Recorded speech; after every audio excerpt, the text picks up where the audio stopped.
When I asked what time my son's funeral would be, my daughter-in-law said, "He's long gone. We already buried him. Small ceremony, close friends only." A week later, she called back screaming, "What are you doing to my life?" My name is Miriam Cole.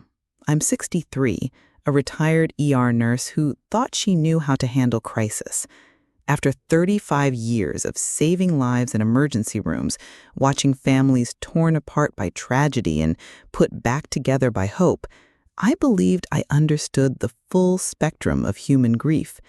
But nothing, absolutely nothing, prepared me for the day I discovered my own family had systematically erased me from my son's life and his death. Before we dive into this story that changed everything I thought I knew about love, manipulation, and the devastating power of lies told in the name of protection, comment below where you're watching from. I have a feeling this story is going to hit different depending on whether you're a parent, a grandparent, or someone who's ever felt pushed out of a family by forces you couldn't see or understand. Let me paint you a picture of who I was before my world imploded. I owned a small florist shop called Miriam's Blooms on South Street in Philadelphia. Nothing fancy, just a narrow storefront wedged between a used bookstore and a coffee shop that made terrible espresso but perfect atmosphere. I'd bought the shop with my retirement savings because, after decades of dealing with medical emergencies, I wanted to surround myself with something that grew instead of something that died. Every morning, I'd unlock that glass door at exactly 7:30, flip the hand-painted sign from closed to open, and spend the next hour arranging the day's first displays. Roses for romance, carnations for sympathy, sunflowers for joy. But my specialty, the arrangement I was known for throughout South Philadelphia, was white lilies. Pure, elegant, speaking to hope even in the darkest moments. White lilies had been Ethan's favorite since he was 7 years old. I remember the exact moment he fell in love with them. We were visiting the botanical gardens, just the two of us. His father had left when Ethan was 4, and our Sunday adventures were sacred. Ethan saw a cluster of white lilies catching the afternoon sunlight and said, "Mom, they look like angels decided to be flowers." From that day forward, every Mother's Day, every birthday, every celebration, he'd find a way to get me white lilies. Even as an adult, even after he married Harper, even during those last confusing years when our relationship felt like it was slowly suffocating. I should have trusted that instinct. The suffocation wasn't natural. It was engineered. It was a Tuesday morning in March, one of those deceptively beautiful early spring days when Philadelphia tricks you into thinking winter is finally over. I was in my kitchen above the shop, working on an arrangement for Mrs. Henderson's anniversary. 47 years of marriage, and his husband still ordered white lilies every month just because. I was carefully wiring each stem, thinking about how some love stories really do last forever, when my phone rang.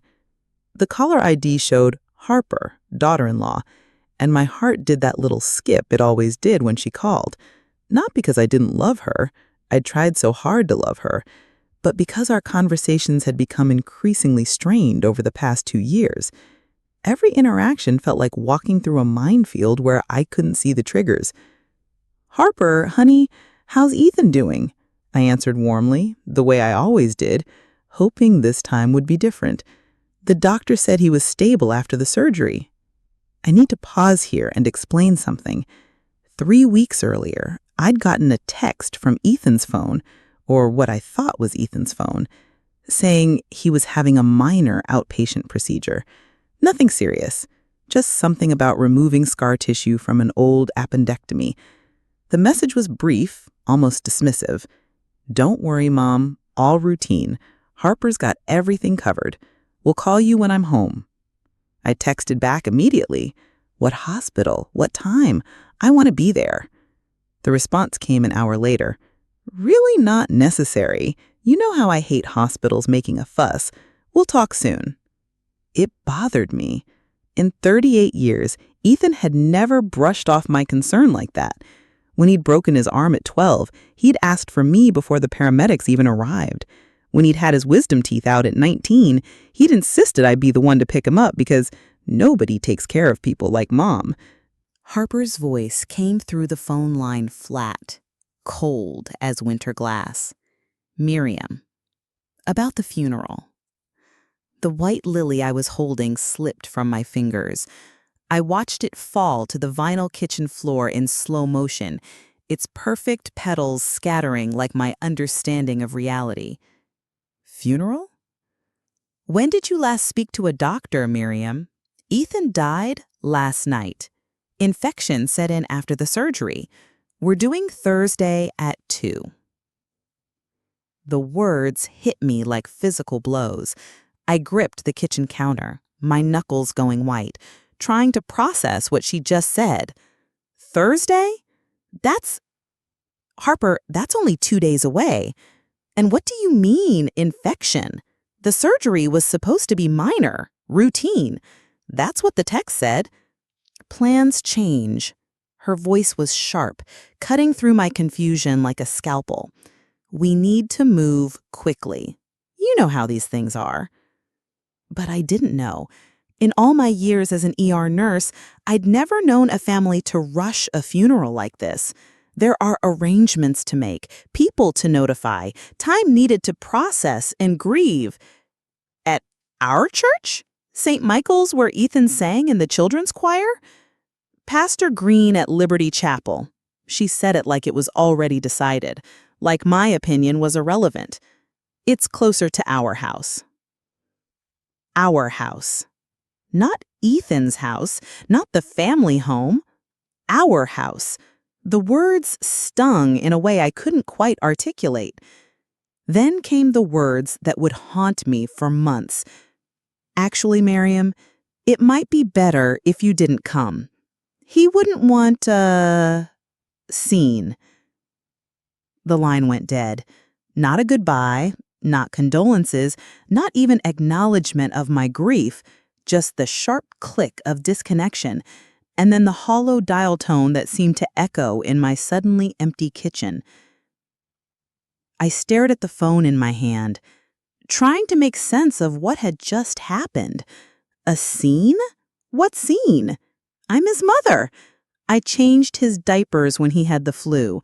I stayed up all night when he was teething. I taught him to ride a bike, helped him with algebra, drove him to baseball practice 3 times a week for 6 years. I was there for his high school graduation, his college graduation, his wedding day. What scene could I possibly cause at my own funeral? But even as I asked myself these questions, doubt began creeping in like poison. When was the last time I'd actually spoken to Ethan? Really spoken to him, not just exchanged texts or brief phone calls that felt somehow filtered. When was the last time he'd visited the shop? When was the last time we'd had one of our long Sunday dinners where he'd help me arrange flowers while telling me about his work, his dreams, his fears? I couldn't remember. The realization hit me like a physical blow. Frantically, I dialed Mercy General Philadelphia. My hands were shaking so badly that I had to try 3 times to get the number right. Hello, I need to check on a patient who was admitted recently. Ethan Cole, he had surgery, and I'm his mother? Please hold while I check our system. The operator's voice was professionally neutral, giving nothing away. I waited, listening to generic hold music that seemed to mock the urgency of my situation. Ma'am, I'm not showing any record of an Ethan Cole being admitted here. Could you check the spelling? Ethan. Last name Cole. He's 38 years old. I'm sorry, ma'am, but we have no record of an Ethan Cole here in the past 6 months. 6 months. 6 months. But Harper had said. I hung up without thanking the operator, my mind racing. If not Mercy General, then where? Pennsylvania Hospital? Jefferson? Temple? I called them all. Same story at each one. No Ethan Cole. No recent admissions, no record of any surgery. My next call was to Kensington Memorial and Funeral, the funeral home Harper had mentioned. A professional, sympathetic voice answered. Kensington Memorial, this is Robert speaking. How may I help you during this difficult time? I'm calling about arrangements for Ethan Cole. I'm his... Paused. Suddenly uncertain. I'm family. Oh, yes, Mrs. Cole. We've been expecting your call. I'm so sorry for your loss. Your husband's arrangements are all finalized. Closed casket service, immediate family only, very intimate, very respectful. Husband? He thought I was Harper, and Harper had told them what exactly? I need to confirm the details, I said carefully. Of course, Thursday, 2 o'clock, Liberty Chapel on 8th Street, Pastor Green officiating. Very simple service, just as you requested. The burial will be private, immediate family only. We have everything handled. Flowers, programs, music selection. You don't need to worry about anything. Actually, I said, my voice barely steady, there's been a change. Could you tell me the current status? Oh, yes, of course. I was going to call you this afternoon. The service has been moved up to tomorrow, Wednesday, 10 a.m. at Walnut Avenue Chapel. Same arrangements otherwise. I hope that won't cause any inconvenience for the family. Moved up. Again. From Thursday to Wednesday, from afternoon to morning, and Harper hadn't told me. Thank you, I managed to say before hanging up. I sat in my kitchen as the afternoon light faded, surrounded by scattered lily petals and the tools of my trade, trying to piece together a puzzle that made no sense. My son was dead. Had been dead, according to Harper, for over 24 hours. His funeral had been planned, changed, planned again. Arrangements had been made with funeral directors who thought I was someone else. And I, his mother, the woman who'd raised him alone from age 4, had been told it might be better if I didn't attend. That night, I climbed the narrow stairs to the second floor of my house and opened the door to Ethan's room. I'd kept it exactly as he'd left it when he moved out at 24. The same faded blue walls covered with baseball posters, the same bookshelf filled with Harry Potter novels and Stephen King paperbacks, the same desk where he'd done homework, built model airplanes, written his college application essays. On the dresser sat his high school baseball trophies, district champions 3 years running. He'd been the starting shortstop. Not the most talented player on the team, but the most determined. Heart of a lion, his coach used to say. That kid would run through a brick wall if it meant helping his team win. Next to the trophies was his crooked high school diploma. He'd been so excited about graduation, but 3 days before the ceremony, he'd fallen off his bike racing to get home before curfew. The corner of the diploma had gotten bent when he'd proudly showed it to me, his arm still in a sling.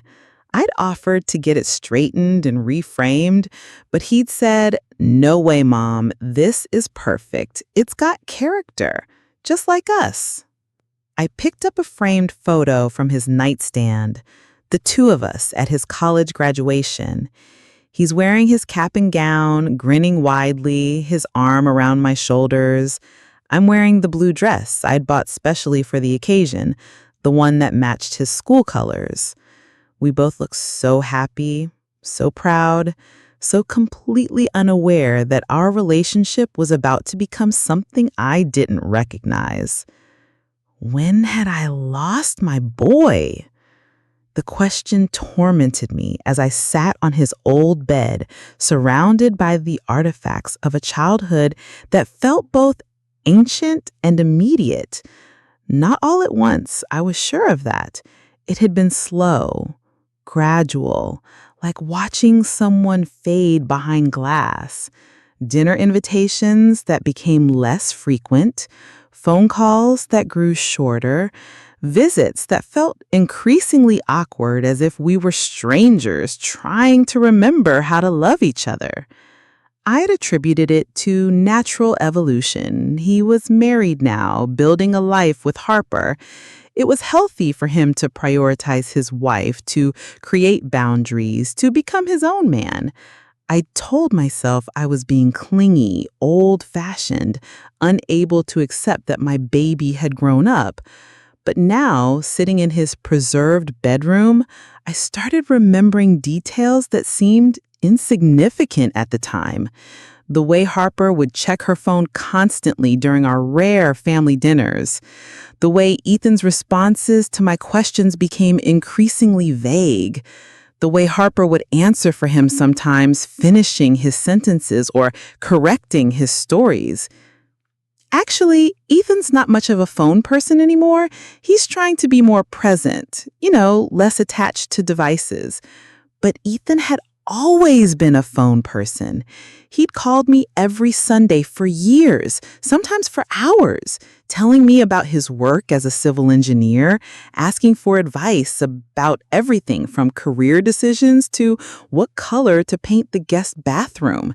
Those calls had been the highlight of my week. When had they stopped? I tried to remember. Gradually, I thought. First every other Sunday, then monthly, then sporadic texts that felt stilted and formal. Hope you're well, Mom. Love you. Like something you'd write to a distant relative, not your mother who'd sacrificed everything to raise you alone. 7 days passed in a haze of grief and confusion. I attended a funeral that wasn't really a funeral. A brief service at Walnut Avenue Chapel, where I sat in the back, unacknowledged by the other dozen attendees who all seemed to know something I didn't. Harper wore black Chanel and designer sunglasses. She accepted condolences with the practiced grace of someone accustomed to being the center of attention. She never once looked in my direction. The closed casket was covered with white lilies, not the wild garden variety Ethan had always loved, but expensive, formal arrangements that looked more like corporate displays than expressions of love. I wanted to stand up and scream that these weren't his flowers, that he would have hated the pretentiousness of it all, that everything about this ceremony was wrong. But I didn't. I sat quietly, trying to make myself invisible, wondering how I'd become a stranger at my own funeral. Afterwards, people I didn't recognize came up to Harper and spoke in hushed tones about such a tragic loss and so young, and at least he didn't suffer. I strained to hear more details, but every time I moved closer, the conversation seemed to evaporate. I followed the small funeral procession to Greenwood Ridge Cemetery, watching from a distance as they lowered my son into a grave I'd never seen, in a section of the cemetery I'd never visited. The burial was indeed private. So private that I wasn't included.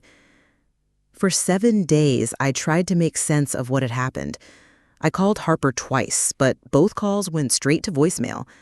I drove by their house, Ethan's house, but the windows were dark, no cars in the driveway. I even called some of Ethan's old friends, but most of them seemed genuinely shocked to hear he died. Several told me they'd lost touch with him over the past year or two. "He just kind of disappeared from our group," said Marcus, his college roommate and best man at his wedding. "We'd invite him to stuff, but Harper would always say he was busy or that they had other plans.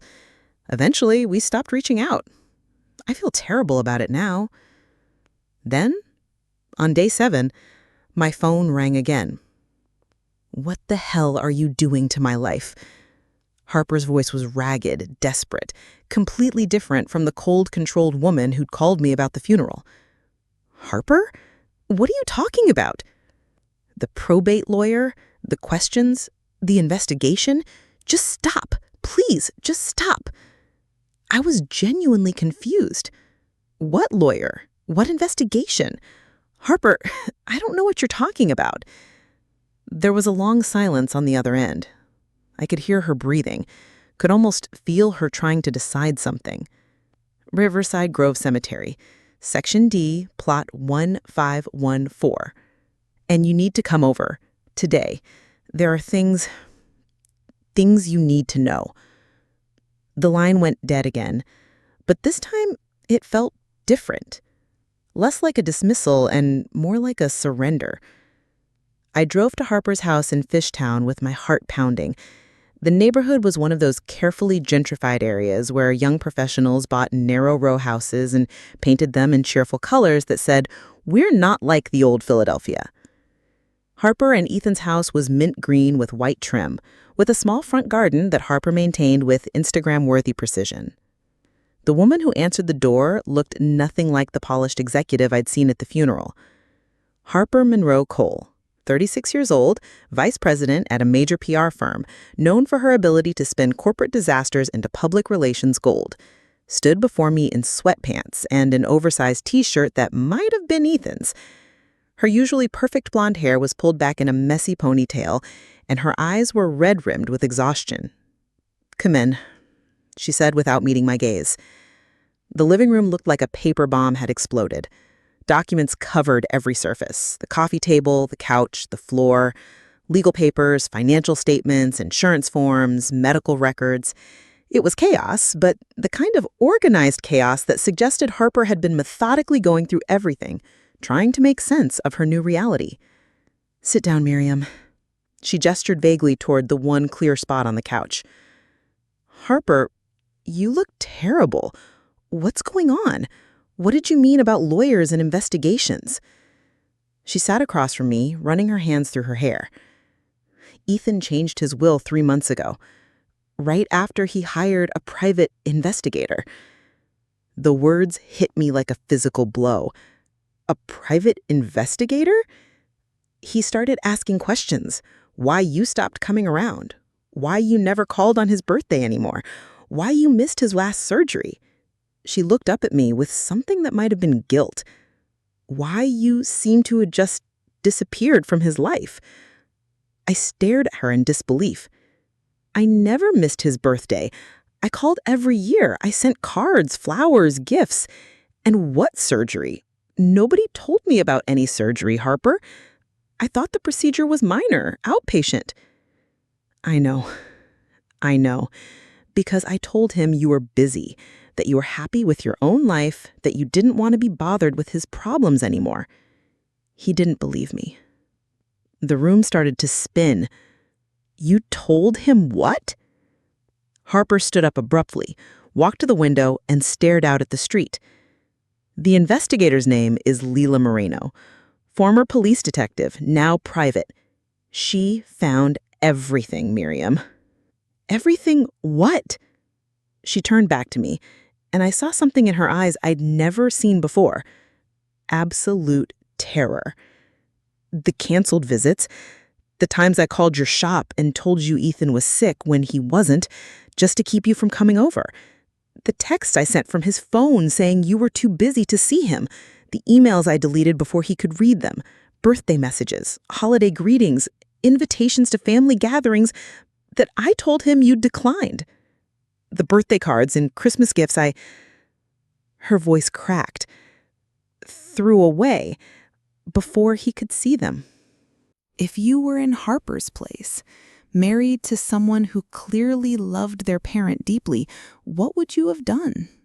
Would you have felt threatened by that love, or would you have found a way to embrace it? Let me know in the comments, because what comes next reveals just how deep this deception went. I couldn't speak. I couldn't breathe. The magnitude of what she was telling me was too enormous to process. Every missed dinner, every unanswered call, every holiday spent alone, every birthday that passed without acknowledgement, it all had an architect. And it wasn't my son pulling away from me.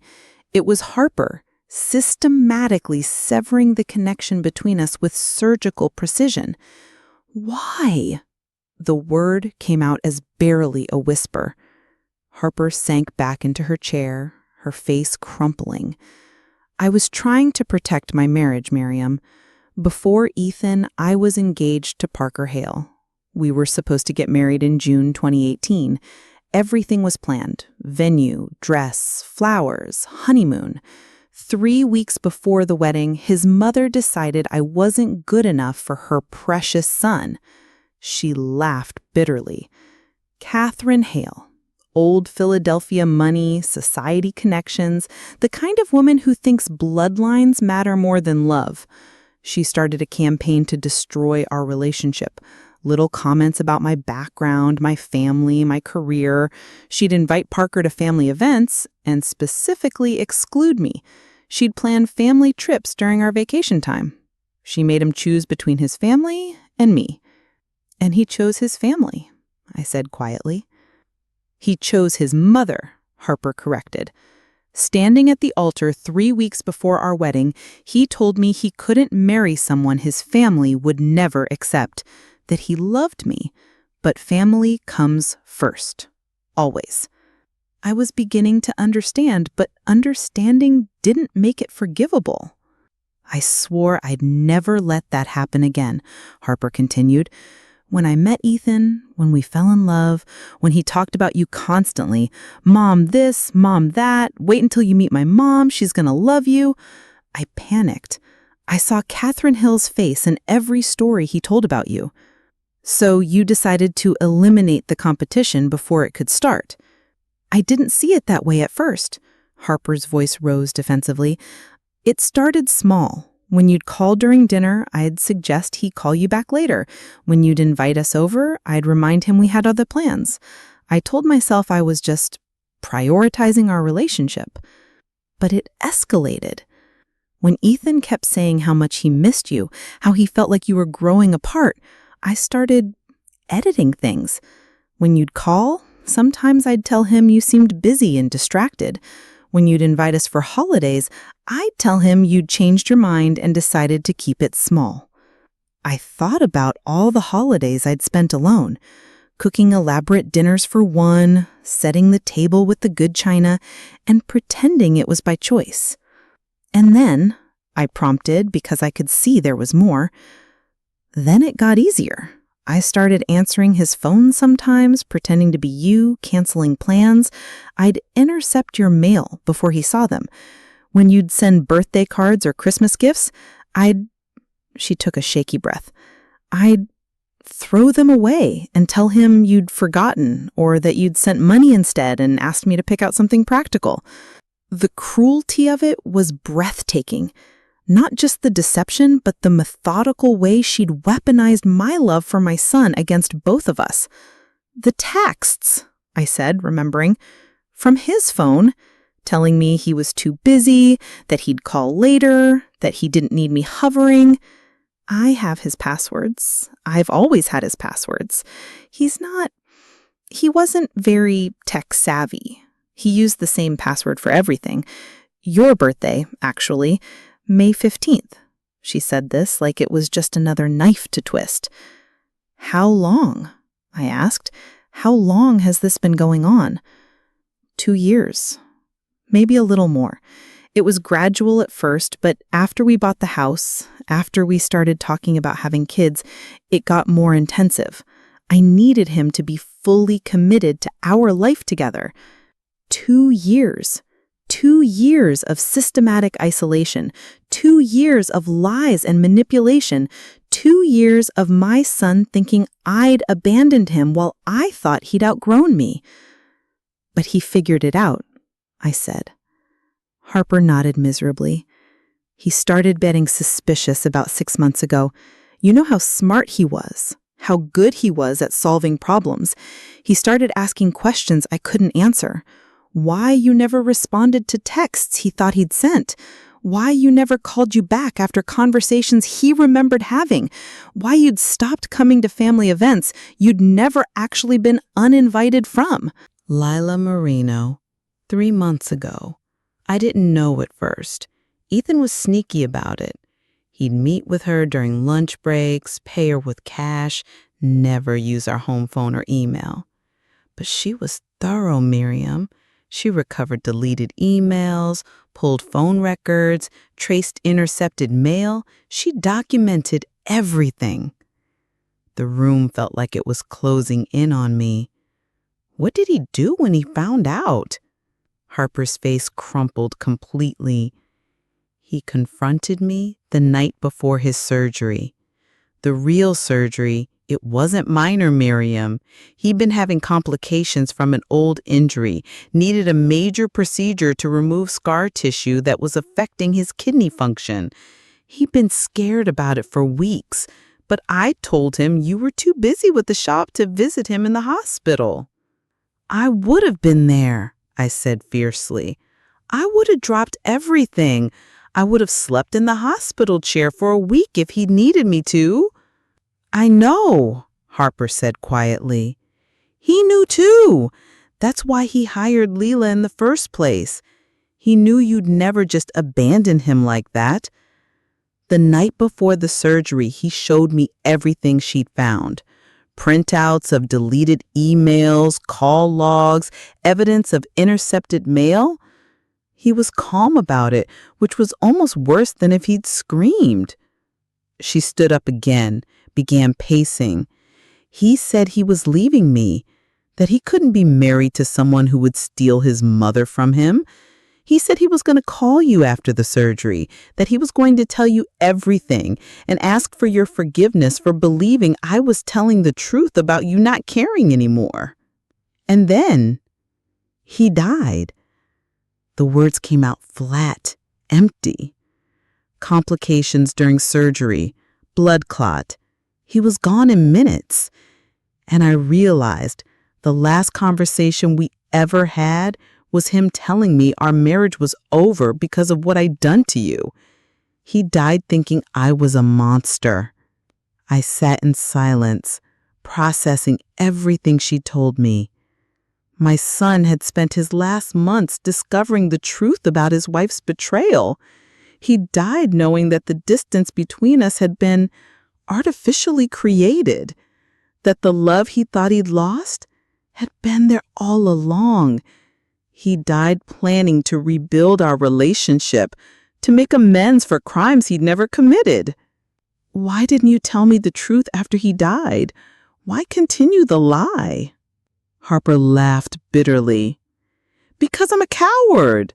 Because I thought maybe I could just handle everything quietly and you'd never have to know. I thought I could control the narrative like I do at work, manage the crisis, minimize the damage, protect my reputation. But something went wrong. Leela Moreno went wrong.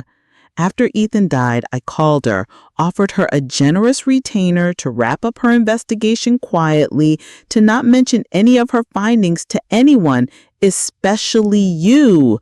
I told her it would just cause unnecessary pain, that there was no point in hurting you with details about miscommunications and marital problems. And she refused. She hung up on me, then called back an hour later and told me that what I was asking her to do was obstruct justice, that Ethan had been her client and his wishes superseded mine, and that she had already prepared a full report of her findings to be delivered to his estate attorney. Estate attorney? Samuel Klein. Apparently, Ethan had made an appointment with him for the week after his surgery. He'd planned to change his will to make sure you knew the truth about everything. She trailed off. To what? To leave you everything. The house, his savings, his life insurance, nearly $2 million, Miriam. And he was going to include a letter explaining everything, apologizing for letting me isolate you, asking for your forgiveness for believing I was telling the truth about you not caring anymore. I stared at her in shock. He changed his will?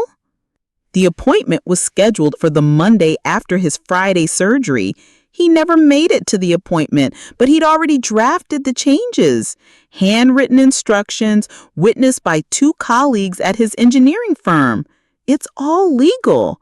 Samuel confirmed it yesterday.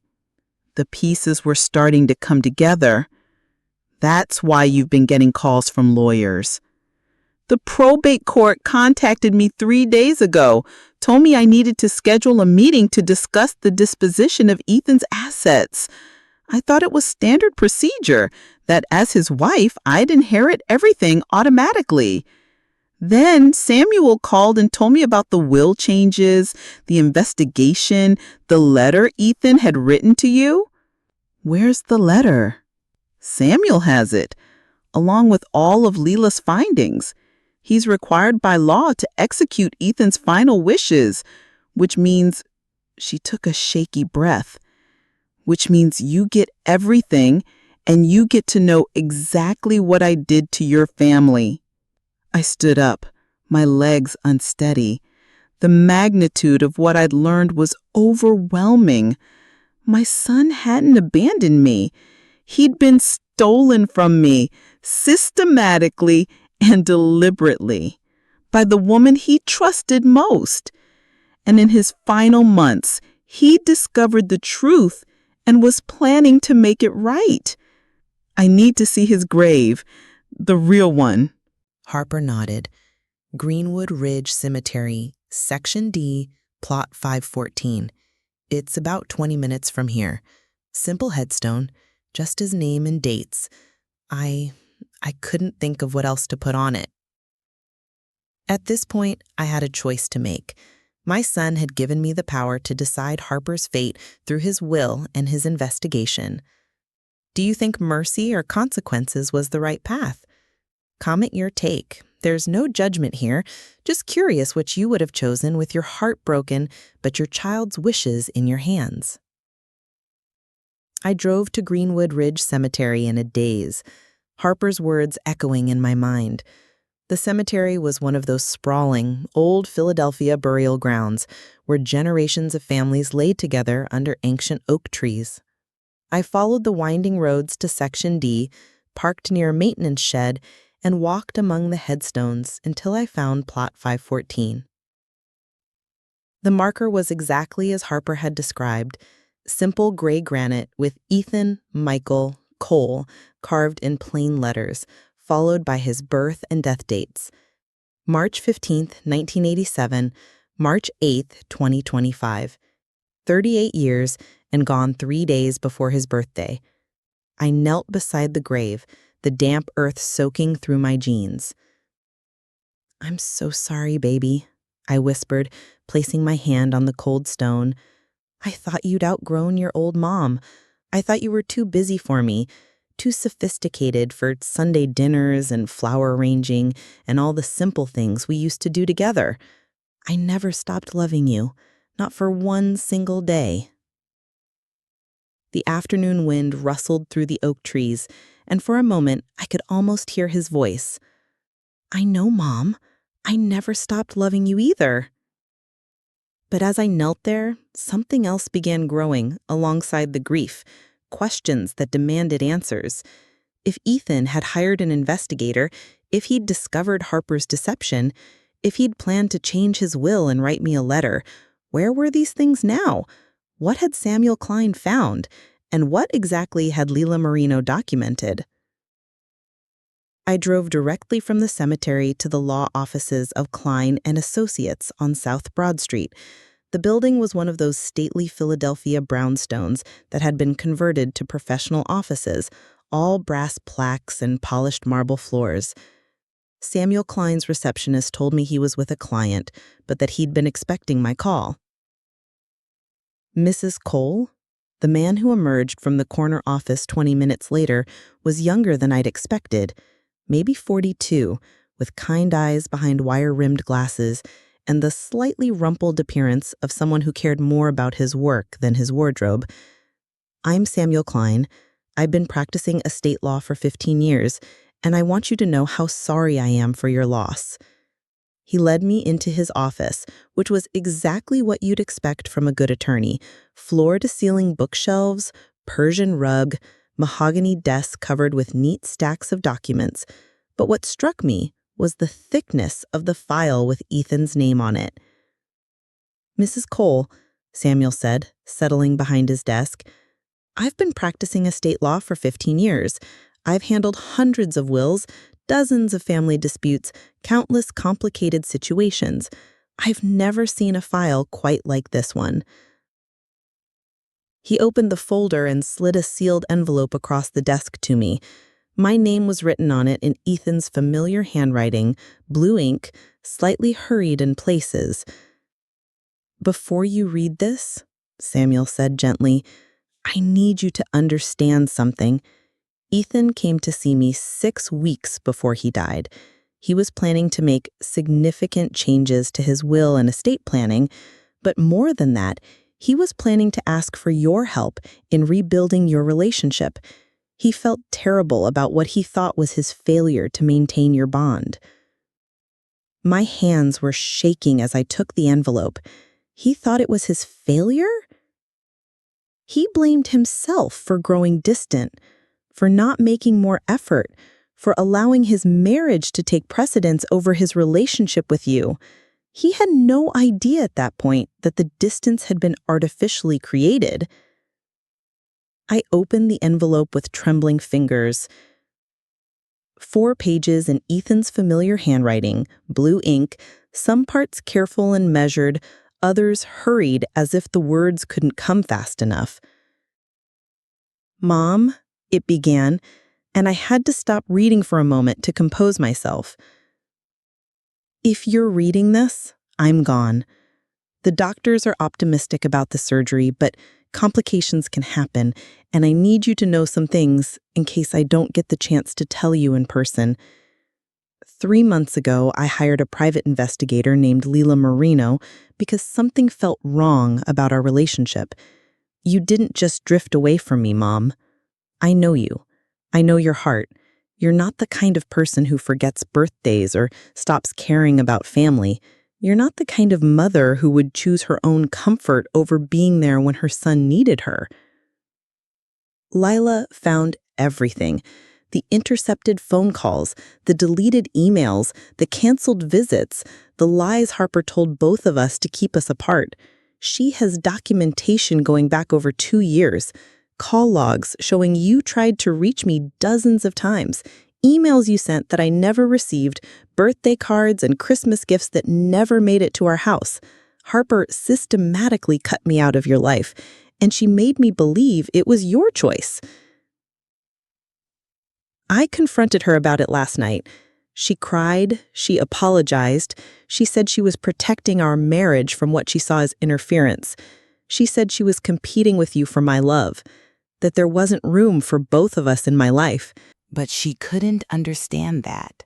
She saw love as a zero-sum game where your gain had to be her loss. She was so terrified of losing me to you that she made sure I lost you instead. I'm changing my will. Everything goes to you.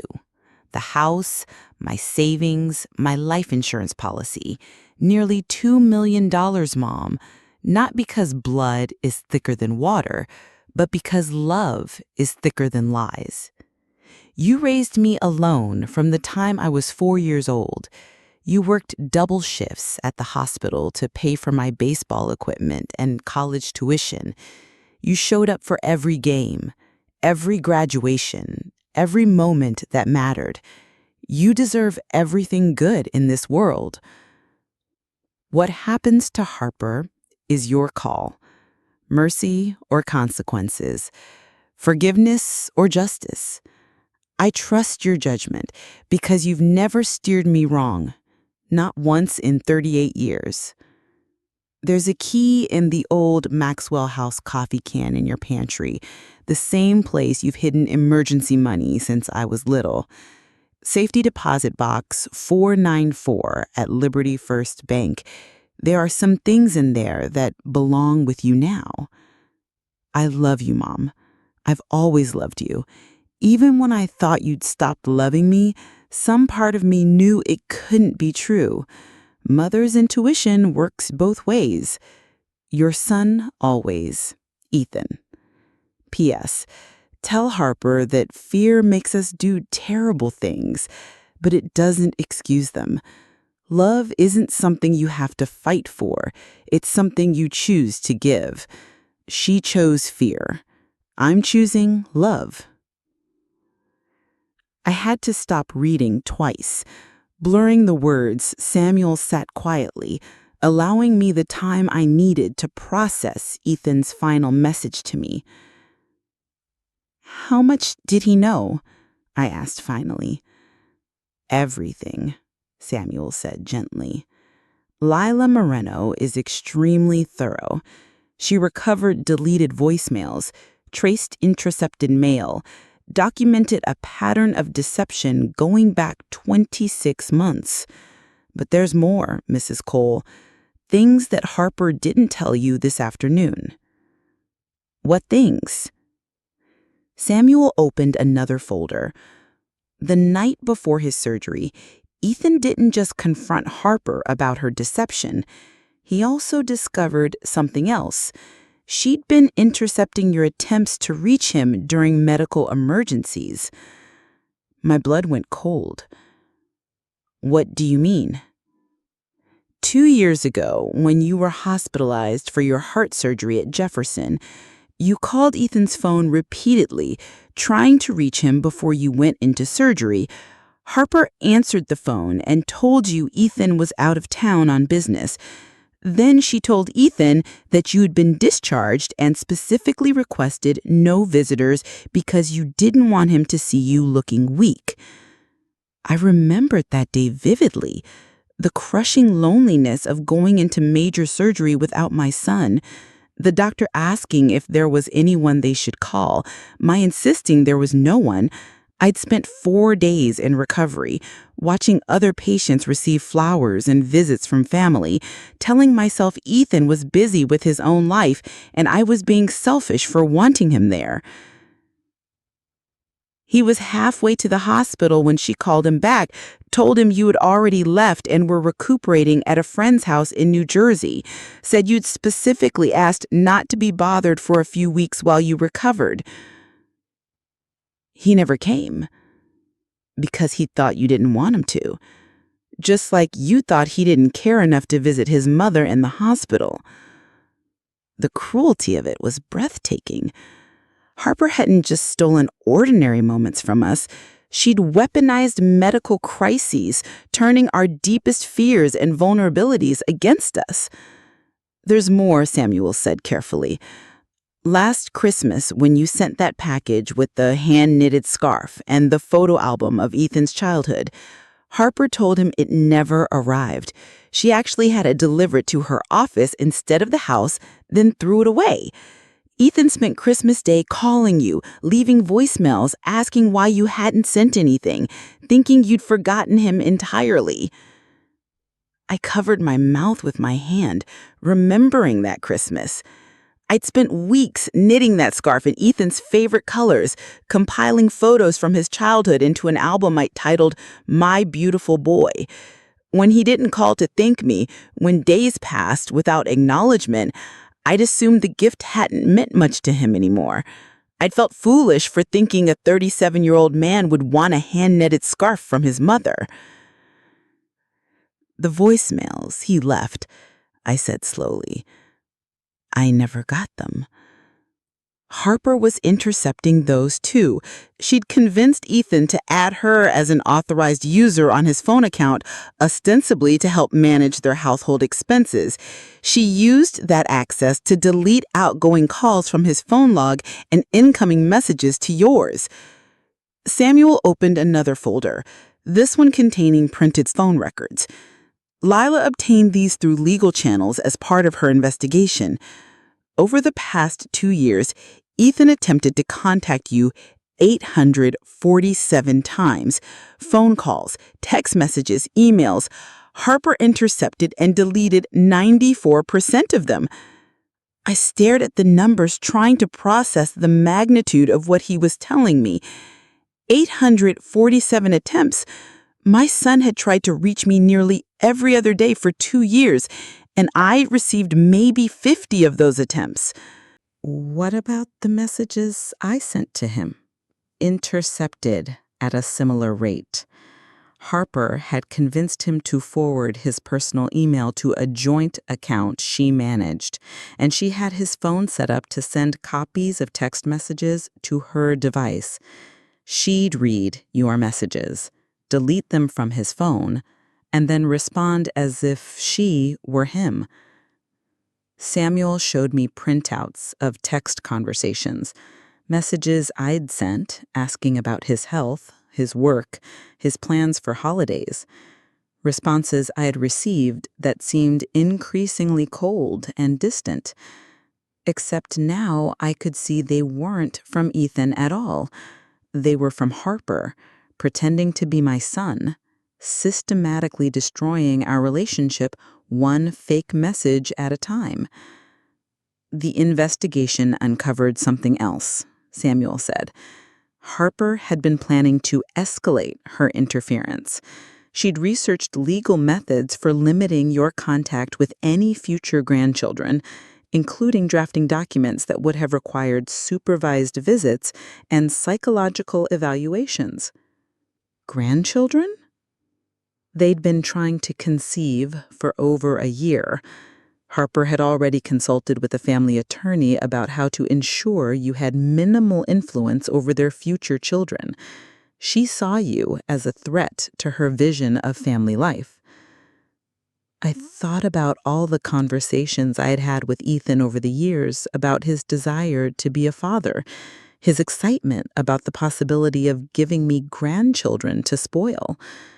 I had wondered why those conversations had stopped, why he'd seemed less enthusiastic about starting a family. Now I understood. Harper had been planning to cut me out of that joy too. Samuel, I said slowly, I need to understand something. Why are you telling me all this? Why didn't Harper just handle the estate quietly? Samuel smiled grimly. Because Ethan was smarter than she gave him credit for. When he changed his will, he also filed what's called a protective disclosure with the probate court. Essentially, he created a legal requirement that all of Lila's findings be shared with you directly, regardless of Harper's wishes. He wanted to make sure the truth came out even if he wasn't alive to tell it himself. He handed me another document. This is a copy of that filing. In it, Ethan explicitly states that he believes his wife has been interfering with your relationship with you, and that he wants you to have full knowledge of her actions so that you can make informed decisions about her role in your life going forward. I read Ethan's words, written in legal language, but unmistakably his voice. I request that my mother, Miriam Cole, be provided with complete documentation of the investigation I commissioned, so that she may understand that any distance between us was artificially created and does not reflect my feelings for her or hers for me. My wife's actions, while perhaps motivated by insecurity, have caused immeasurable harm to the most important relationship in my life. My mother deserves to know the truth. Harper knew this? Harper knew that changing the will would trigger a probate review, but she didn't know about the protective disclosure until yesterday. She thought she could convince you to decline the inheritance or challenge the will on the grounds that Ethan was emotionally compromised when he wrote it. She had no idea he'd legally ensured that you'd learn everything regardless. I sat in silence for a moment, absorbing the full scope of my son's final gift to me. Not just the inheritance, not just the truth, but the knowledge that he'd fought for our relationship even when he thought I'd given up on it. What happens now? I asked. That's entirely up to you, Mrs. Cole. The will is ironclad. Ethan's assets transfer to you automatically.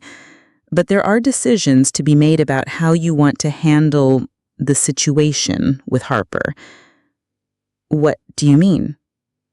Ethan's protective disclosure creates a legal record of Harper's interference in your family relationship. Depending on how you choose to proceed, that record could be used in a variety of ways. Civil action for alienation of affection, criminal charges for fraud and identity theft, public disclosure that could affect her professional reputation. Or, he paused, you could choose to handle this privately without legal consequences. Before I could respond, his secretary knocked on the door. Mr. Klein, there's a woman here to see Mrs. Cole. Says her name is Lila Moreno.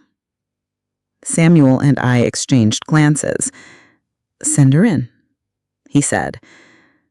The woman who entered the office was not what I'd expected. Lila Moreno was compact and sturdy, maybe 50 years old, with graying hair pulled back in a practical ponytail, and the kind of steady gaze that suggested she'd seen everything and wasn't easily impressed. She wore jeans, boots, and a leather jacket that had clearly seen years of use. Mrs. Cole, she said, extending her hand. I'm Lila Moreno. Your son hired me to find the truth about what was happening to your relationship. I'm sorry for your loss, and I'm sorry for what you've learned today. Thank you, I managed. Lila sat down across from me, pulling a flash drive from her jacket pocket. Your son was a good man, Mrs. Cole. In 30 years of investigative work, I've never had a client who cared more about protecting someone else than about getting revenge. He could have used what I found to destroy Harper legally and professionally. Instead, he wanted to use it to rebuild his relationship with you. She placed the flash drive on Samuel's desk. Everything's on here. Complete documentation of Harper's interference, including recovered communications, deleted files, and recorded conversations. But there's something else you need to know. What? Harper contacted me after Ethan died. 3 times. First, she offered me what she called a generous retainer to wrap up my investigation quietly and not share my findings with anyone. When I refused, she called back and suggested I delete anything that might confuse a grieving mother. When I told her that would be obstruction of justice, she offered me $50,000 to lose the evidence. My mouth fell open. She tried to bribe you? I recorded the conversations, Leela said. With her permission, she agreed to have the calls recorded because she thought she was convincing me to help her cover up her crimes. She had no idea she was creating evidence of additional crimes. Samuel leaned forward. What additional crimes? Solicitation of evidence tampering, attempted bribery of a licensed investigator, conspiracy to defraud an estate. Harper didn't just steal your relationship with Ethan, Mrs. Cole. After he died, she tried to steal his final gift to you, the truth. Leela pressed play on a small digital recorder. Harper's voice filled the office, clear and unmistakable. Look, Leela, the poor woman has suffered enough, hasn't she? Why add to her pain with details about miscommunications and marital problems? I mean, what good would it do now? Ethan's gone, and dragging all this up would just hurt Miriam more. Are you asking me to suppress evidence, Mrs. Cole? I'm asking you to be compassionate. I'm asking you to think about what Ethan would really want. Would he want his mother to spend her final years knowing that his son's marriage had problems, that there were complications in our family dynamic? Sometimes the kindest thing is to let sleeping dogs lie. And you'd compensate me for this compassion? Of course. I understand you have a business to run. I'm prepared to offer you a very generous retainer for your discretion." The recording continued for several more minutes, with Harper becoming increasingly explicit about what she wanted Leela to do and increasingly specific about what she was willing to pay for it. "The final call came 2 days ago," Leela said, stopping the recording. She was desperate by then. She'd learned about the protective disclosure, knew you were going to find out everything. She offered me $50,000 to testify that my investigation had been inconclusive, that I'd found no evidence of deliberate interference. "What did you tell her?" "I told her that your son had been my client, not hers, and that his wishes superseded hers even after his death. I told her that attempting to bribe an investigator was a felony, and that I'd be turning our recorded conversations over to the appropriate authorities." Samuel was taking notes rapidly. "Have you filed charges?" "Not yet. I wanted to speak with Mrs. Cole first, since she's the primary victim of Harper's original crimes. The decision about how to proceed should be hers." I stared at the flash drive, thinking about everything I'd learned in the past few hours.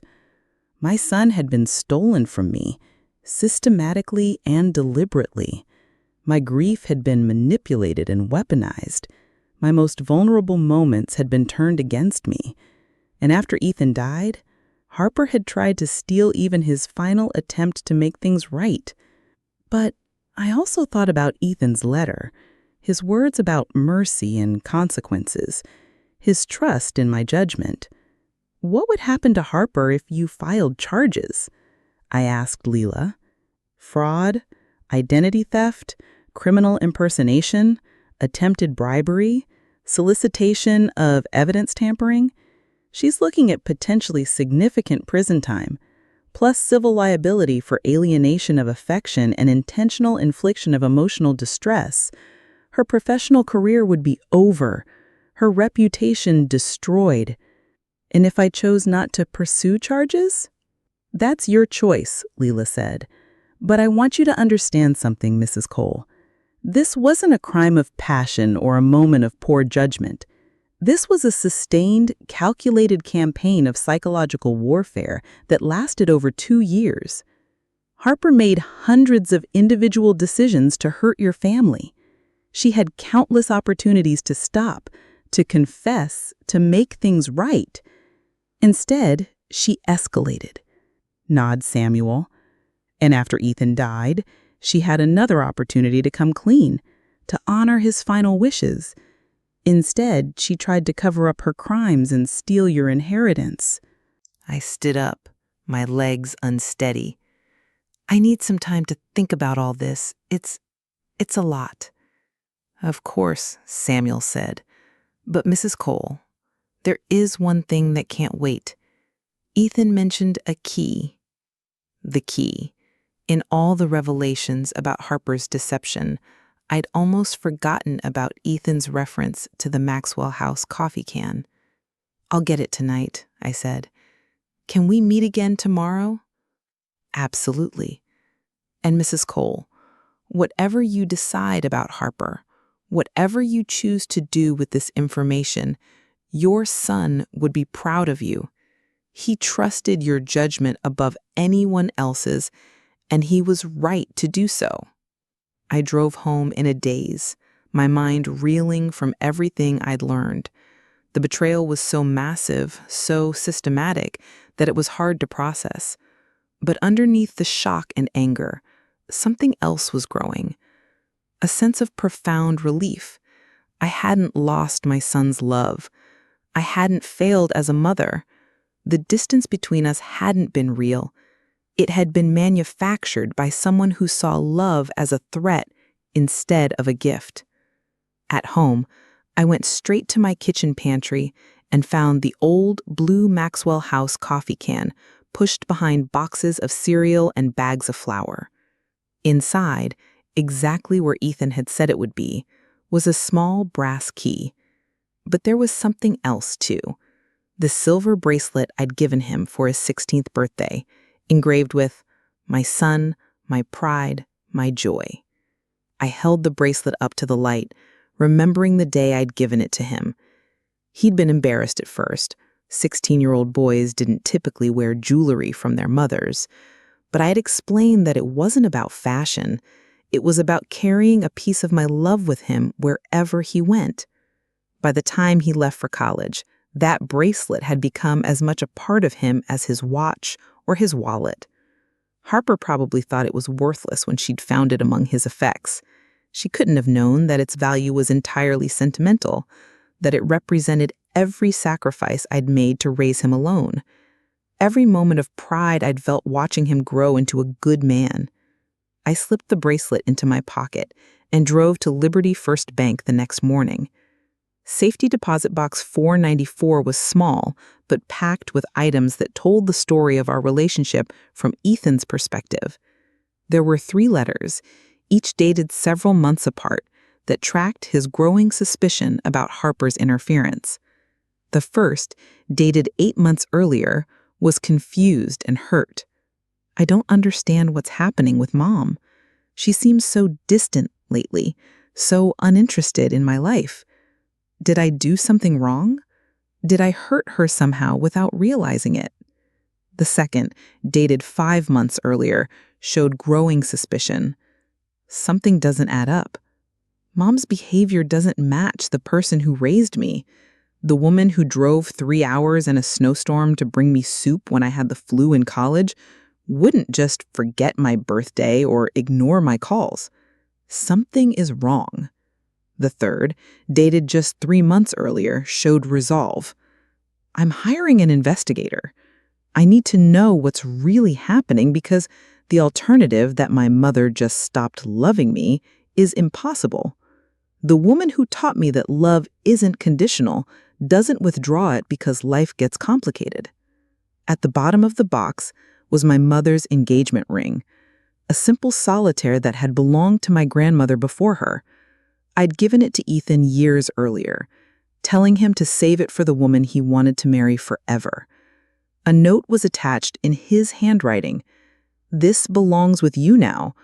Harper has her own ring, her own legacy. This one carries the love of women who knew how to fight for their families. I slipped the ring onto my finger. It fit perfectly, like it had been waiting for me to claim it. That afternoon, Harper called again. Her voice was different this time, not angry or desperate, but hollow with defeat. Miriam, I know you've seen the lawyer. I know you know everything now. I need to tell you why I did it. Before you decide what happens next, I need you to understand. I'm listening, though I wasn't sure I wanted to understand anything Harper had to say. Can we meet? Just once more? There are things I need to say in person. Against my better judgment, I agreed. We met at a small coffee shop in Center City, neutral territory where neither of us had memories with Ethan. Harper looked terrible, not just tired, but hollow, like someone had scooped out everything that made her herself and left only the shell. She stared into her untouched coffee. She never even took a sip. The cruelty of that took my breath away. Not just the isolation, but the psychological manipulation that made my son doubt the foundation of his emotional life. He said the worst part wasn't that I'd kept him from you, Harper continued.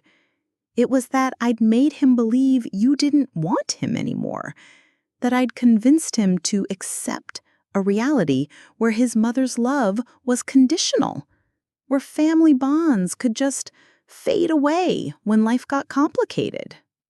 She looked up at me with tears streaming down her face. The last thing he said to me was, "You made me believe my mother could stop loving me. That's unforgivable." He died thinking I was capable of destroying the most fundamental truth of his life, that you would always love him no matter what. I sat in silence, processing this additional layer of Harper's betrayal. She hadn't just stolen our relationship. She'd attacked Ethan's basic understanding of what love meant, what family meant, what he could count on in the world. "Why are you telling me this?" I asked finally. "Because I need you to know that the last months of his life, when he was investigating what I'd done, when he was planning to leave me and rebuild your relationship, those were the happiest I'd seen him in 2 years. He was excited, Miriam. He couldn't wait to call you after the surgery, to explain everything, to ask for your forgiveness for believing my lies about you." She wiped her eyes with a napkin. "He spent hours planning what he was going to say to you. He'd written notes, practiced conversations. He was going to invite you to move in with us while you recovered from losing the shop." "Losing the shop?" "He found out and was planning to offer you the guest room indefinitely, or to help you find a new location. He said you'd sacrificed everything for him when he was growing up, and it was time for him to take care of you." I stared at her in shock. I'd received the eviction notice 3 months earlier, but hadn't told anyone about it. I'd been trying to figure out how to break the news to Ethan, how to explain that his mother was losing the business she'd built with her retirement savings. How did he know? He drove by the shop every week on his way to meet with Leela. He saw the for sale signs, the development notices. He was heartbroken that you were facing that alone, that you hadn't felt comfortable asking him for help. Another layer of loss. Another way Harper's interference had stolen precious time for us. Ethan could have helped me fight the eviction, or find a new location, or simply provided emotional support during a difficult transition. Instead, he died not knowing that I would have welcomed his help, and I'd lost him not knowing he wanted to give it to me. "Harper," I said slowly, "I need you to ask you something, and I need you to be completely honest. If Ethan had lived, if he'd divorced you and rebuilt our relationship, what would you have done?" She was quiet for a long time. "I don't know," she said finally. "I'd like to think I would have accepted it, learned from it, tried to become a better person, but honestly, I was so twisted up with jealousy and fear that I probably would have tried to sabotage that relationship too." At least she was honest.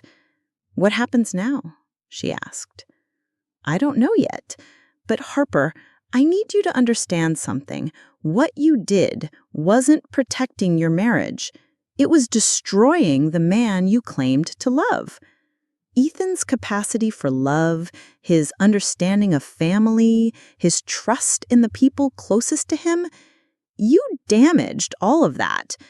And then you tried to steal his final gift to me, his attempt to make things right." "I know," she whispered.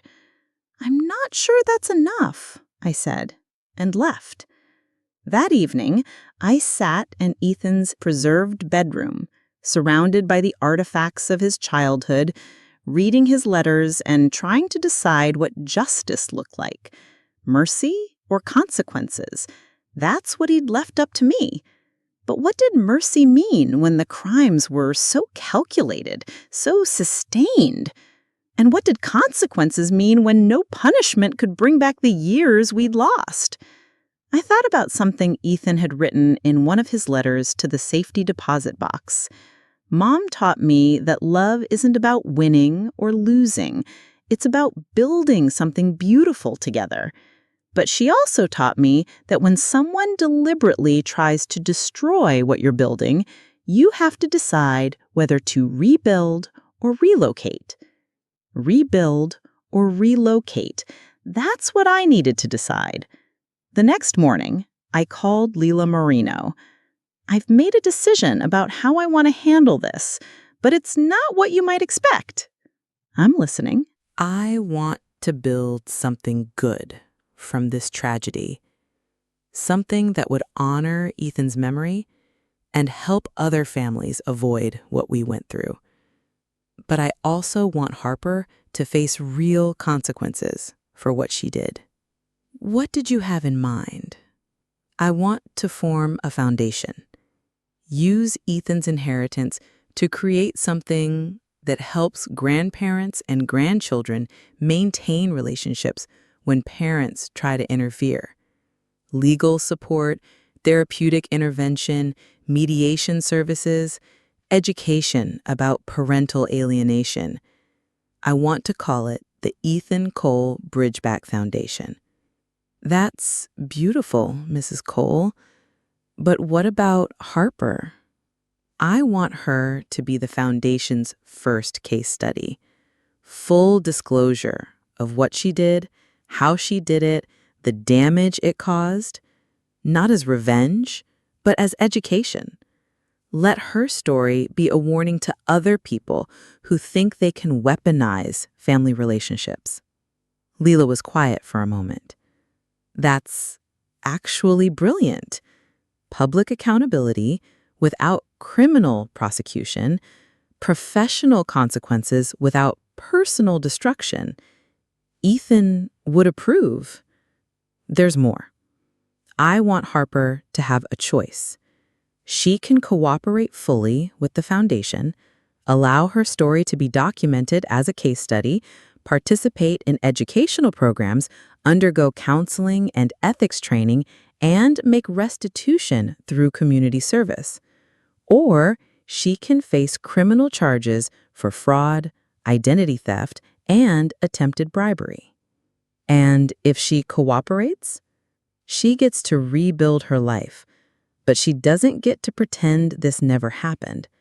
The story becomes part of the public record, a teaching tool, a resource for other families dealing with similar situations. Leela laughed, not with humor, but with appreciation. You're offering her redemption, but only if she's willing to help prevent other people from becoming victims. Exactly. Mercy with strings attached. Consequences with the possibility of growth. Over the next 3 weeks, I put that plan into action with surgical precision. Samuel helped me establish the Ethan Cole Bridgeback Foundation as a Pennsylvania nonprofit corporation. I transferred $360,000 from Ethan's savings account and $1 million from his life insurance policy into an irrevocable trust controlled by a board of directors. I asked Judge Ava Lynn, Ethan's godmother and a family court veteran, to chair the board. She'd presided over hundreds of custody cases and understood the damage that parental alienation could cause. Leela agreed to serve as the foundation's investigative director. Dr. Patricia Gonzalez, a child psychologist who specialized in family reunification, joined as clinical director. The foundation's mission was simple: to help maintain and repair relationships between children and extended family members when those relationships were threatened by parental interference. Legal support, therapeutic intervention, mediation services, education about the long-term psychological damage caused by family alienation. Then, I scheduled a meeting with Harper. I chose Samuel's conference room again, neutral territory with legal weight behind it. Harper arrived looking like she'd aged 10 years in 3 weeks. Gone was any pretense of the polished PR executive. She wore jeans and a sweater, no makeup, her hair pulled back in a simple ponytail. She looked like someone who'd spent weeks staring into the abyss of her own actions. "Thank you for seeing me," she said quietly as she sat down. "Before we begin, I want you to know that I've spent the past 3 weeks trying to understand how someone does what you did. Not just the initial interference, but the sustained campaign of deception, the escalation after Ethan discovered the truth, the attempts to cover it up after he died." She nodded without speaking. "I keep coming back to something Ethan wrote in one of his letters.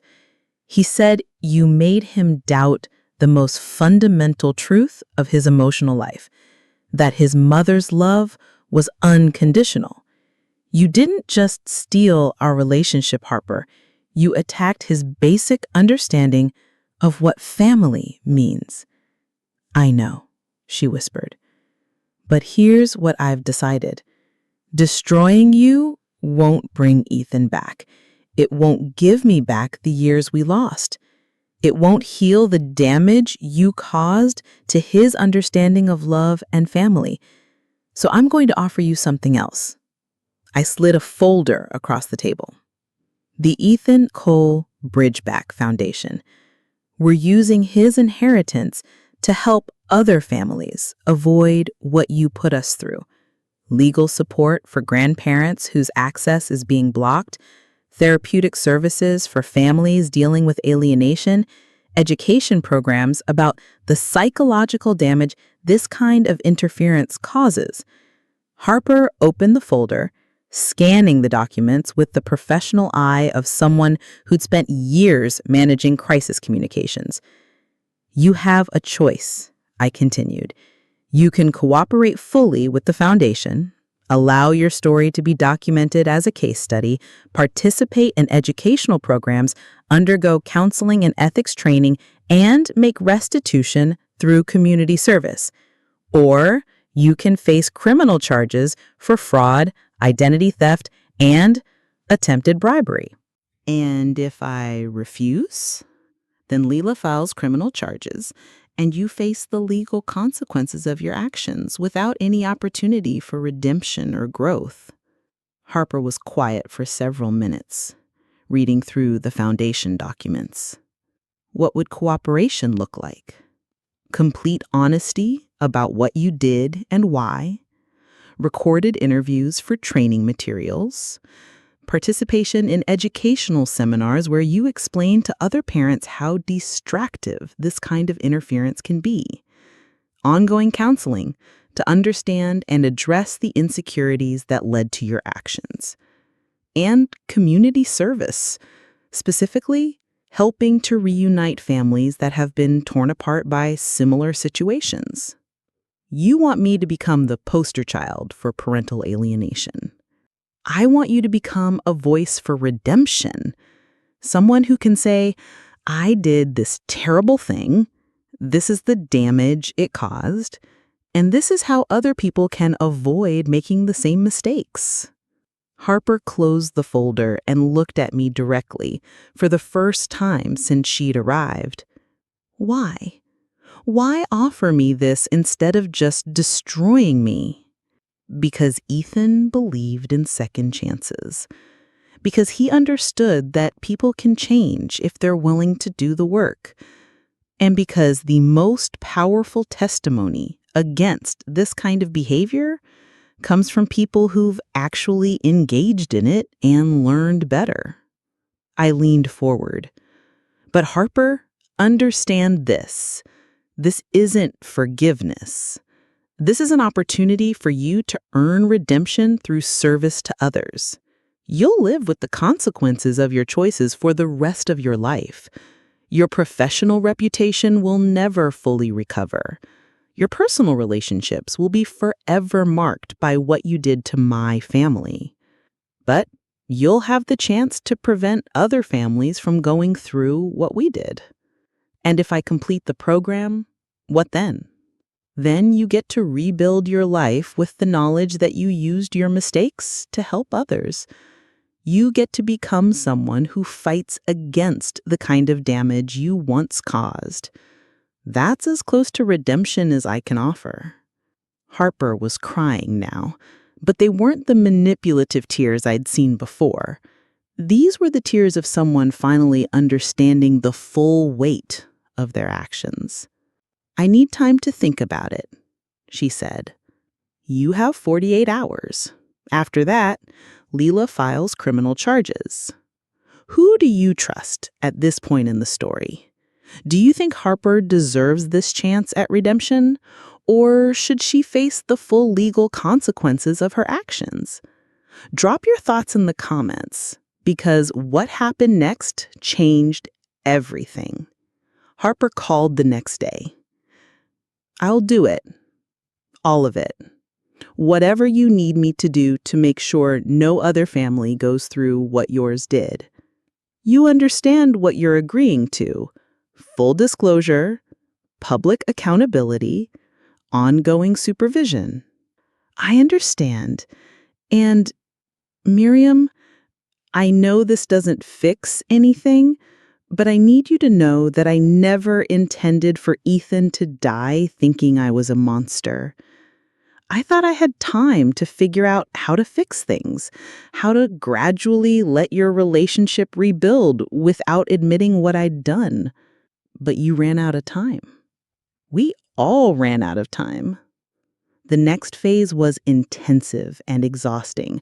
Harper submitted to dozens of recorded interviews with Leela, detailing every aspect of her interference campaign. She provided access to all electronic records, financial statements, communication logs. She underwent psychological evaluation with Dr. Gonzalez to understand the root causes of her behavior. What emerged was a picture of someone so damaged by her own family experiences that she couldn't recognize healthy relationships when she saw them. Harper's mother had abandoned the family when Harper was 8 years old, leaving behind only a note about needing to find herself. Her father had remarried quickly, and Harper's stepmother had made it clear that Harper was an unwelcome reminder of his first marriage's failure. I learned early that love was conditional, that families were competitions where someone always had to lose. When I met Ethan and saw how much he loved you, how central you were to his emotional life, I couldn't understand it. In my experience, when a man got married, he chose his wife over his mother. The fact that Ethan wanted both relationships felt impossible to me. Dr. Gonzalez's evaluation revealed deep-seated attachment disorders stemming from childhood abandonment. Harper had developed a pathological fear of being replaced or displaced, which manifested in controlling behaviors designed to eliminate perceived threats to her primary relationships. She genuinely believed she was protecting her marriage. In her mind, she was preventing the inevitable competition that would end with Ethan choosing between you and her. She couldn't conceive of a world where that choice didn't have to be made. It didn't excuse what Harper had done, but it helped me understand how someone could engage in such systematic cruelty while still believing they were acting out of love. The hardest part of Harper's cooperation was the public accountability phase. We organized a series of educational seminars for family court judges, custody mediators, and family therapists. Harper would tell her story in detail, explaining how she'd manipulated communications, exploited technological access, and weaponized her husband's trust to isolate him from his mother. The first seminar was held at the Philadelphia Bar Association in front of 50 family law professionals. Harper stood at the podium, no notes, no prepared remarks, and spoke for 45 minutes about what she'd done and why. I told myself I was protecting my marriage, she said, her voice steady but filled with regret. But what I was really doing was destroying the man I claimed to love. I made Ethan doubt his own memories, his own feelings, his own understanding of what love meant. I turned his greatest strength, his capacity for unconditional love, into a source of confusion and pain. She detailed the specific methods she'd used, the deleted emails, the intercepted phone calls, the fake text messages, the deliberate scheduling conflicts. She explained how she'd gradually escalated from passive interference to active deception, how each successful manipulation had made the next one easier to justify. The worst part, she concluded, wasn't that I kept a mother and son apart for 2 years. It was that I made each of them believe the other had stopped caring. I weaponized their love against them. The audience was riveted.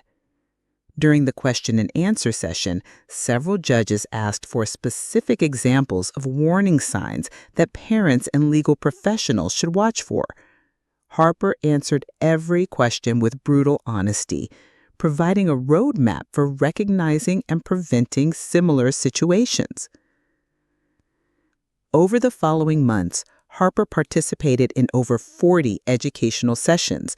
She spoke to parent groups, family court staff, therapy professionals, and even support groups for divorced parents. Her story became a powerful teaching tool, a real-world example of how parental alienation could occur even in intact families. But the most impactful part of Harper's rehabilitation was her direct service work. The foundation connected her with families dealing with similar alienation issues, and Harper began working as a volunteer mediator and family reunification specialist. Her first case was Linda Martinez, a grandmother who'd been cut off from her granddaughter after her son's messy divorce. The daughter-in-law had convinced the child that Linda was toxic and manipulative, despite Linda having been the child's primary caregiver for the first 3 years of her life.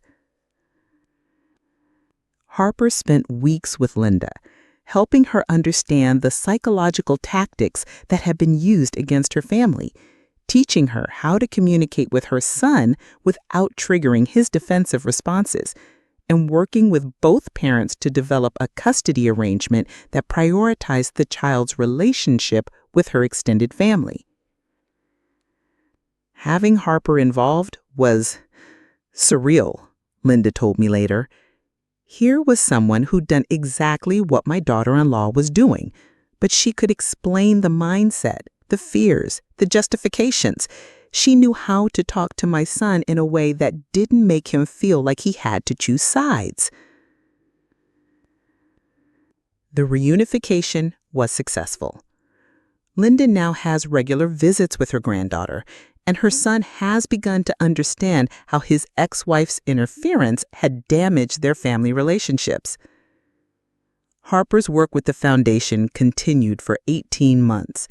She participated in over 40 educational sessions, helped reunite 12 families, and underwent extensive therapy to address the psychological issues that had led to her destructive behavior. During this time, I made a decision that surprised everyone, including myself. I decided to meet with Harper regularly, not as victim and perpetrator, but as two women trying to understand how love could become so twisted that it destroyed the very thing it claimed to protect. These conversations were difficult, but illuminating. Harper's childhood had been marked by abandonment and competition, mine by sacrifice and unconditional commitment. We'd both loved Ethan deeply, but our understanding of what love meant, what family required, what marriage demanded, was fundamentally different. "I wish I'd met you before I met Ethan," Harper said during one of our sessions. "I wish I'd understood that loving someone doesn't mean protecting them from other people who love them too. I wish you trusted me enough to see me as an ally instead of a threat. I would have been the first person to support your marriage, to help you both build the family you wanted." These conversations helped me process my own role in what had happened. Not responsibility. Harper's choices had been entirely her own, but understanding how my own actions might have been misinterpreted, how my relationship with Ethan might have felt threatening to someone with Harper's psychological history. Meanwhile, the foundation grew beyond anything I had initially imagined. We opened satellite offices in 3 other states, developed training programs for family court professionals, and created a legal clinic that provided free representation for grandparents fighting alienation cases. The most successful program was our Bridge Back Intensive, a week-long therapeutic retreat where alienated family members could work with counselors, mediators, and peer advisors, including Harper, to repair damaged relationships. The program had a 78% success rate for partial or complete family reunification. But the Foundation's most important work was preventive. We developed educational materials for newly married couples, pre-divorce counseling programs that emphasize the importance of maintaining extended family relationships, and early intervention services for families showing signs of alienation. 18 months after Ethan's death, I made another decision that surprised everyone. I decided to sell Harper's story to a major publishing house. Not for profit, all proceeds would go to the Foundation, but for reach. Her story needed to be told beyond the confines of legal seminars and therapeutic settings. The Other Mother, a true story of love, loss, and redemption, became a bestseller within 3 months of publication. Harper's unflinching account of what she'd done, why she'd done it, and how families could prevent similar tragedies resonated with readers across the country. The book's success led to speaking engagements, television interviews, and ultimately a documentary about the Foundation's work. Harper became the public face of parental alienation awareness, using her own story as a cautionary tale and her ongoing work as proof that redemption was possible. But success came with a price. Harper's professional career never recovered. The PR firm where she'd worked terminated her contract after the first educational seminar, and her reputation in the industry was permanently damaged. She ended up working part-time at the Foundation and supplementing her income with freelance writing and speaking fees. Her personal life suffered too. She tried dating a few times, but her story was too well known, her past too documented. Most potential partners couldn't get past what she'd done to Ethan and me. "I live with the consequences every day," she told me during one of our final official conversations. "But I also live with the knowledge that my mistakes have helped other families avoid similar pain. That has to be enough." 2 years after Ethan's death, the Foundation hosted its first annual gala at the Please Touch Museum in Philadelphia. Over 300 people attended. Family court judges, therapists, attorneys, and dozens of families we'd helped reunite. The highlight of the evening was the presentation of the first annual Ethan Cole Bridge Builder Award, recognizing individuals who'd made significant contributions to family reunification efforts. The recipient was Dr. Patricia Gonzalez, whose therapeutic interventions had helped repair relationships in over 60 families. But the most emotional moment came when Linda Martinez took the stage with her 8-year-old granddaughter, Sophia. They had been separated for 3 years before the Foundation helped reunite them.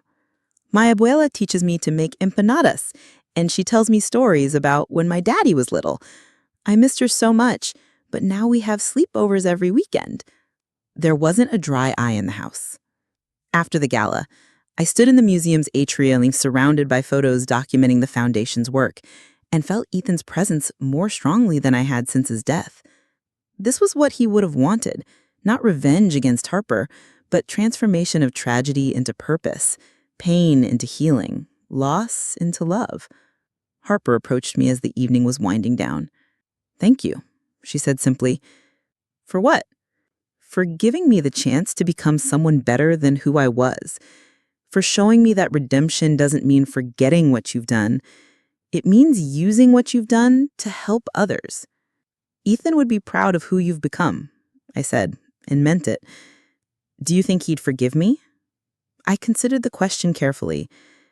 I think Ethan understood that people can change if they're willing to do the work. You've done the work, Harper.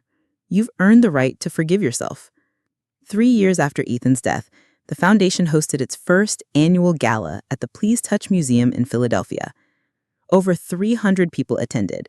Family court judges, therapists, attorneys, and dozens of families we'd helped reunite.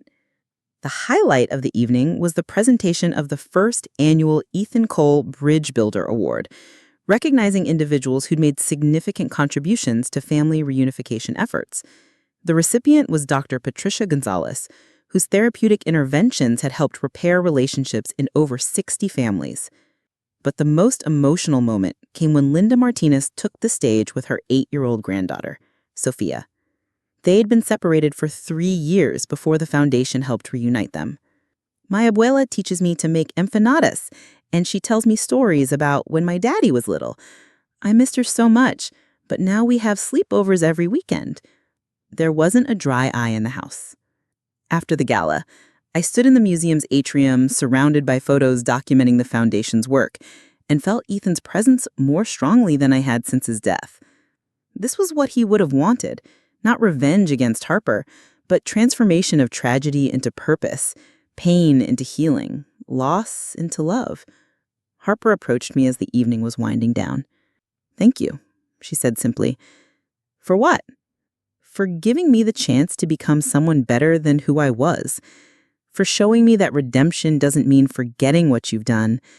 It means using what you've done to help others. Ethan would be proud of who you've become," I said, and meant it.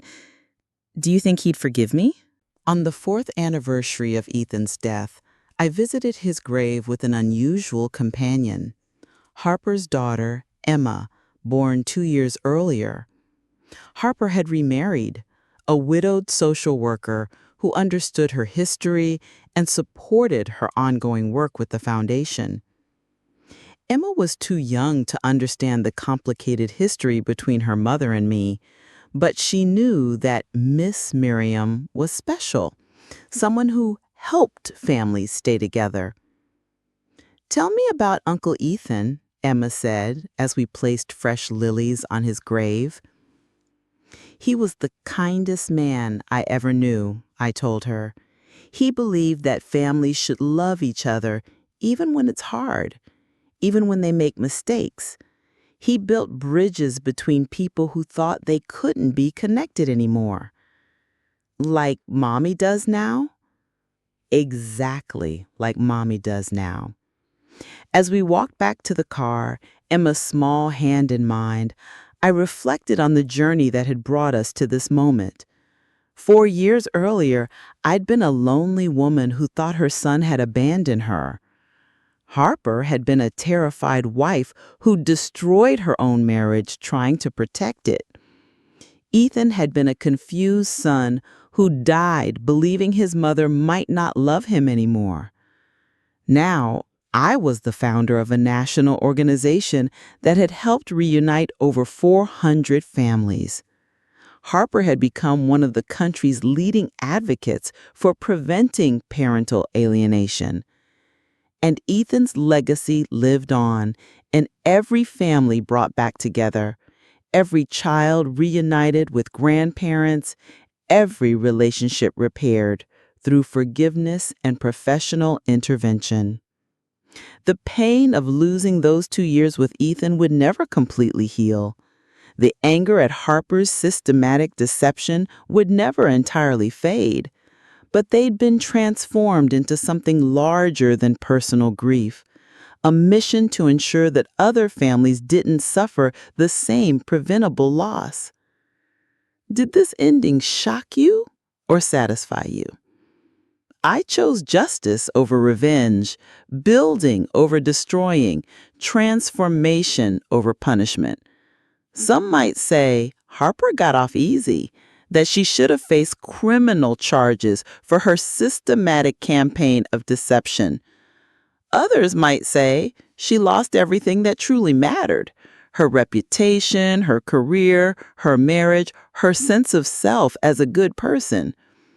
What I know is this: Ethan's death became the catalyst for saving hundreds of other families from similar devastation. Harper's crimes became the foundation for her redemption and her life's work preventing others from making similar mistakes.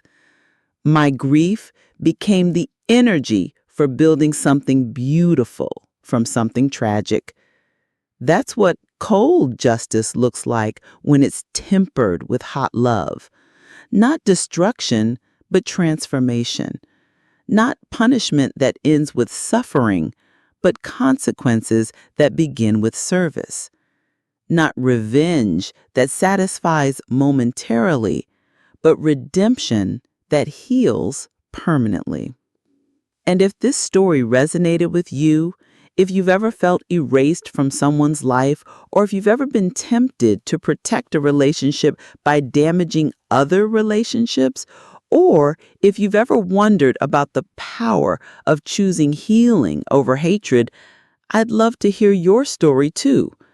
Sometimes the most powerful thing we can do is turn our pain into purpose, our loss into love, our worst moments into our most meaningful work. The Ethan Cole Bridgeback Foundation continues to help families reconnect. Harper continues to use her story to prevent other families from experiencing similar tragedy. And I continue to believe what Ethan taught me, that love isn't a pie you divide into smaller pieces, but a garden that grows larger when you tend it with patience, wisdom, and the understanding that even the most damaged relationships can bloom again if you're willing to do the work. That's enough. It has to be enough. And somehow, miraculously, it is.